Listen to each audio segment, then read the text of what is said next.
கள்ளச்சாராயம் விவகாரம் தமிழக அரசின் மீது விழுந்துள்ள கரும்புள்ளி என்று தமிழ் மாநில காங்கிரஸ் தலைவர் ஜே.கே. வாசன் தெரிவித்துள்ளார். நடைபெற்ற கள்ளச்சாராய சம்பவம் தமிழக அரசின் மேல் ஒரு கரும்புள்ளியாகவே இருக்கிறது என்று நான் குறிப்பிட விரும்புகிறேன். சிபிஐ விசாரணையின் மூலம் மட்டுமே உண்மை நிலை வெளிவரும்.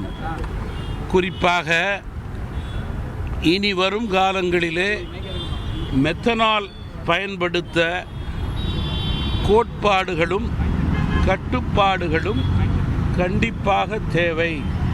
அதை அரசு உறுதி செய்ய வேண்டும் என்று நான் கேட்டுக்கொள்ள விரும்புகிறேன். கள்ளச்சாராயம் காய்ச்சியதற்கும் அதை குடித்ததற்கும் பலியானதற்கும் பாஜக தலைவர் அண்ணாமலை காரணம் என்ற திமுகவினுடைய மூத்த நிர்வாகி கூறியிருப்பது கேலிக்கூத்தாக இருக்கிறது. உண்மை நிலையை மறைக்க நினைக்கிறார்கள், பாதுகாக்க நினைக்கிறார்கள் என்றுதான் அதனுடைய அர்த்தம் என்று நான் குறிப்பிட விரும்புகிறேன். செய்திகளை உடனுக்குடன் தெரிந்து கொள்ள உடனே சப்ஸ்கிரைப் பண்ணுங்க.